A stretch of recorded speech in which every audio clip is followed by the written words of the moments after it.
Good morning. Good morning. This is a pre-record conversation because in your new role as chair, Dr. Mary, you have some new responsibilities. I do. So Dr. Mary's at a meeting, technically speaking. This is recorded last night. It's kind of funny to talk about the present and future as the present and past. Yes. Whatever. That's why I hated quantum mechanics. Me too. Yeah, that's where I was, where quantum mechanics and I really parted ways. Until then, we were totally in it. Anyway, we're having this conversation as a pre-record. I guess that's all you really need to know. But I also want to say, so that I don't forget, we do not have anything happening this Thursday because we'll be out of town. And so we're just not doing anything on Thursday. And then next Tuesday is also a pre-record because I have some training to do in my new lofty your position. new role as chair of your department. Yeah. Mm-hmm. All right. So anyway, we hope you will stay with us. The alcohol experiment. We're talking about that today by Annie Grace. So we were first introduced to this from Lana Whiting, I think in November of 2020. She was an early guest with us. She wrote a book called This Naked Mind, which is all about this idea of going alcohol-free without the shame of other programs like Alcoholics Anonymous, which you don't view as being particularly shameful, personally. I don't. I've met quite a few people who do, which I find surprising. But when I listen to them talk about it, I sit down and go, yeah, I can see that. But it doesn't actually bother me. I will say, as someone who very briefly dipped her toe into Al-Anon, yeah. part of my problem was, don't tell me I have to talk about, what a sinful, shameful, weak person I am and how I've sort of brought this on myself, blah, blah, blah. It didn't work for me at all, in part because while on one hand I operate very well from shame, I'm not going to feel shame for things I had nothing to do with. I'm not saying I didn't have anything to do with your alcoholism. I'm saying I don't need to chant and quote about my own shame around all of that. Whatever. It's a different topic. Yeah, the Al-Anon thing, to me, the way they follow it like you were an alcoholic is kind of odd to me. But I've never really been to an Al-Anon meeting, so I don't know. I barely have either. And just in case anyone is wondering, I am in a super crappy mood. It has not been my favorite day. Just had a bad day. Had a bad day. I even bonked my head on the top of Maz's car. I can't believe I still have hair there. I felt like I sheared off the top of my head. Dana also actually thinks my car is very, very small, and on days where it's Easter Monday and it's freaking snow on the ground, I had a shovel. Anyway, all right. Bad day. We don't need to start around my bad Monday. I got a new mug. Yes. You have to go in close so people can see it. Oh, look at that, little planties from Hayden Swenson, who's a local artist. It's cute. It is cute. This tells you something about how far Dr. Mary has come. What color is this, Dr. Mary? It's orange. It's orange. If you don't know why that's a problem for an Irish Catholic, welcome to being an American. But this whole the Troubles in Ireland, which I'm not making light of because they were incredibly serious and have long lasting effects. But William of Orange, who was Dutch, right? Did some stuff in Ireland. And so Irish Catholics hate the color orange. I happen to love the color orange. But that's why I got the mug, as an homage to you. Yes. I'm just saying, 20 years ago, Maz Mary would have picked that mug up in the shop and smashed it to the ground. I doubt I'd have gone that far. You would have wanted to. Yeah.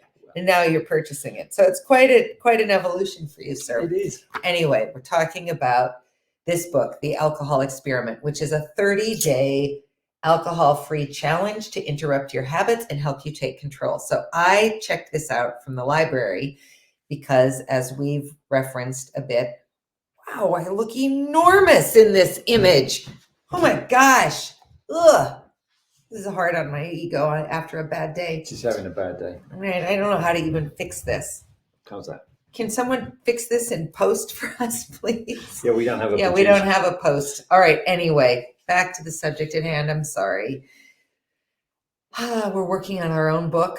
Working, I say that phrase very loosely because there would have to be time to work on a book. But I wanted to see what she had to say. Okay, I'm going to just go on record. I started this book on Saturday, I think. And it's a little bit why I'm in a grumpy mood. There is something about this book which I find super grating, and it's because it feels very bossy to me. And as previously just moments ago discussed, I don't care to be bossed. And it feels, and you might read it and go, there's nothing bossy about it. It feels extremely bossy to me. I don't know. I don't like it, actually. But there's an interesting idea that we're going to talk about. And her philosophy is that this is a way that she stopped drinking, but that you could apply it to anything. And I think actually why I'm feeling bossed by it is for the very reason I just screamed out about how enormous I look. I'm feeling very, I don't know, unhappy with how I look these days. And this sort of made me feel like I was supposed to be bossing myself about some stuff I feel like I've tried to be bossing myself about and it's not working. This is probably an enormously failed conversation. Really sorry. If you're new to Daily Dose, it's usually better. I'm really sorry. We'll get through it. It's good. Give us. We might. Think of this as the preamble. Yeah. Just go watch an old one. If this is new to you, this is not what it's like. And so let me read you this acronym about ACT. Well, let me go back just a little because I think she talks about something kind of interesting. So if you've tried to give up or moderate your alcohol consumption in the past and failed, I want you to know it's not your fault. There's something going on you're probably not aware of. And once you understand it, your eyes will be opened and you'll be able to undergo this experiment in a meaningful way. It won't be just another failure of willpower. Okay, this is actually, I think, what's kind of bugging me about it, is I know all this and I'm still struggling with it. So then what am I supposed to do? Okay. To understand what's going on, we need to explore a concept called cognitive dissonance. Cognitive means the way you think, and dissonance means disagreement. So cognitive dissonance is when there's a disagreement in your thinking. Well, how can that be? You've got only one brain, right? Actually, your brain has many parts and they can come into conflict with one another. But what we're really talking about here is your conscious mind and your subconscious mind. Your conscious mind is everything you're aware of. You're tired of waking up with a headache. You don't like spending your money on alcohol. Maybe your relationship is suffering or your kids don't even know you anymore. Because you're aware of those things, you make a conscious decision to stop drinking. But there's another powerful part of your mind, your subconscious. That's where you've stored a lifetime of subconscious conditioning and beliefs that by definition you're unaware of. Our subconscious mind controls our emotions and desires. And society's attitudes about alcohol are programmed and fixed in our subconscious mind by the media, our parents, our friends, and our role models. We don't consciously adopt these beliefs, they're imprinted on us. Take, for example, the belief that drinking helps you relax. That's a belief you formed a long time ago after careful observation and experience. You weren't born with that knowledge, but you watched your parents drink after a long day. You've seen movies and TV shows where characters drink to relax, and you've experienced it yourself and found it to be true. So you formed a strong belief that alcohol helps you relax. Here's the thing about subconscious beliefs. They're not always true. Okay, so she says some other stuff. Super interesting. Let's apply it to weight. Consciously, I know that if I eat too much, I'm going to put on weight. Subconsciously, I have all this other stuff going on, or I use food because I'm bored, or I use it because I'm tired, or I'm frustrated, or I feel like everything else is out of control. So I just friggin' throw it all in and eat the 7th hot cross bun, for instance. That's conscious, subconscious. Okay, so the ACT technique. ACT is an acronym for awareness, clarity, and turnaround. So do you want to say anything? Do you want me to read these one sentence things? Yeah, read the one sentence and we'll talk about it after that. Awareness, name your belief. In the context of alcohol, this is your conscious reason for drinking. Simply put it into words. Alcohol relaxes me. Clarity, Discover why you believe it and where it originated.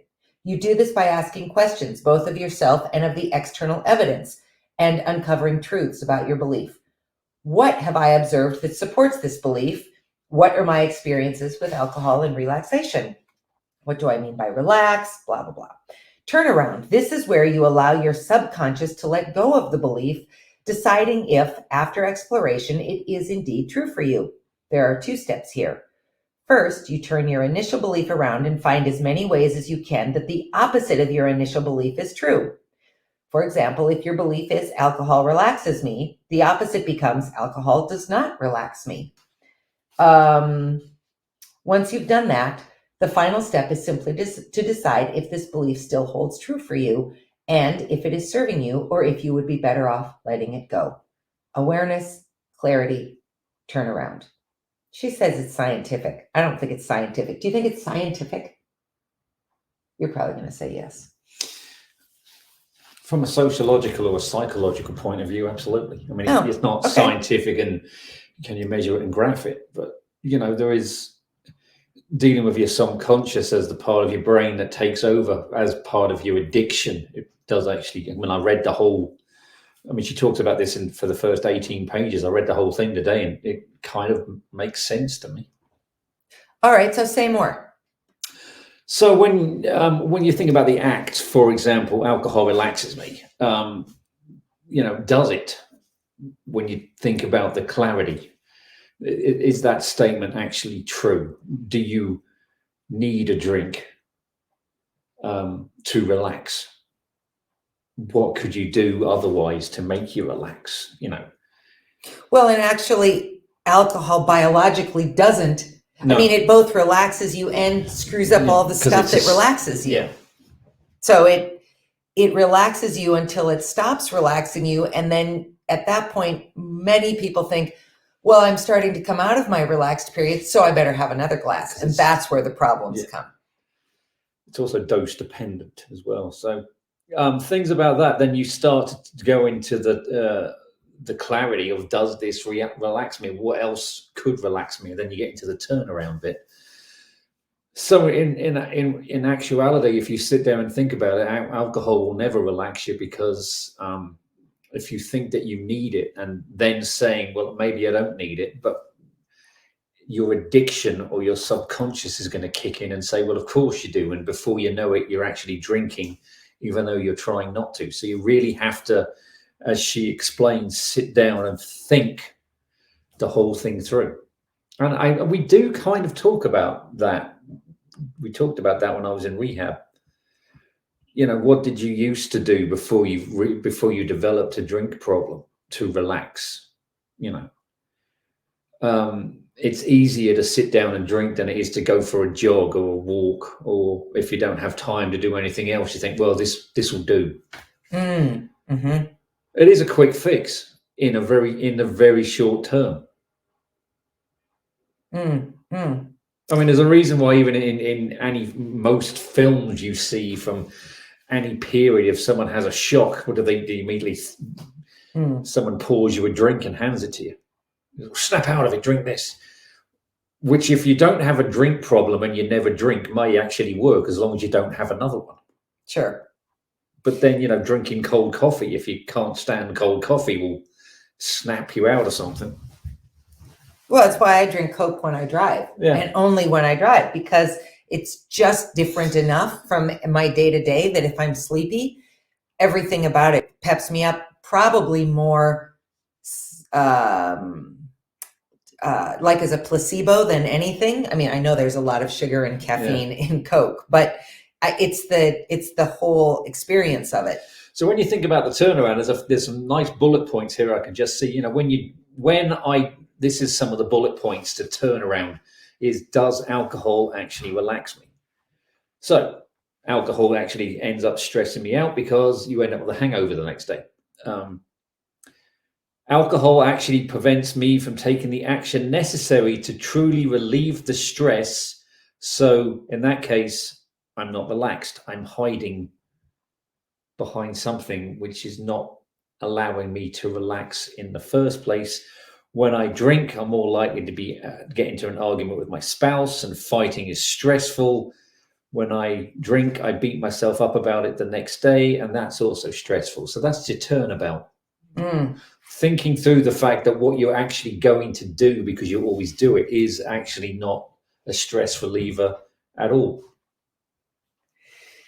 Yeah, it makes a lot of sense, which is maybe why it's irritating to me. Do you know what I mean? It's frustrating to know this stuff, whether your problem is alcohol or whatever it is, because we all have a problem to varying degrees.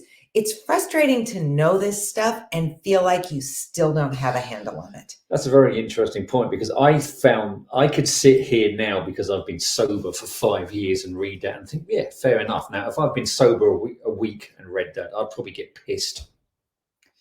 Not drink, but annoyed. That only matters in England. Yeah. We don't use that phrase here. I noticed that. Mm-hmm. I would be irked.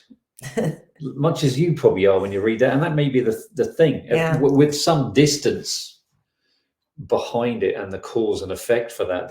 To me, I can sit there and read that and go, yeah, all right, fair enough. Yeah, I think it's frustrating to have someone point something out that you know, and have to admit that even though you know it, you're not following it. That is annoying. I know that hot cross bun I just ate wasn't what I needed. I know that. This just sort of pours fuel on the fire of my own guilt and shame, which just exacerbates the problem. But when you've had a moment to take a breath and then you reread it or give it a couple of days, then it does actually make more sense. When I've had a less sucky day. Yes, yeah. Maybe. And that's another fantastic example of you can give someone all the advice they want in the world, but if you're listening and not hearing, then it does no one any good at all. I don't care for this conversation. And that is because it's too close today, lover. But it does actually make sense. And it does actually come back to that too. Hearing and listening and hearing. Hearing and listening. As my junior high band teacher, Mr. Engel, used to scream out at us, "You're hearing me, but you're not listening." Well, my counselor used to say the same thing to me. So there's something to that as well. Yeah. Well, all right. We will see you next Tuesday for one more pre-record, and then we'll be back next Thursday. But this week we're out of town, so have a great rest of your week, and we will talk to you soon. See you later. Bye.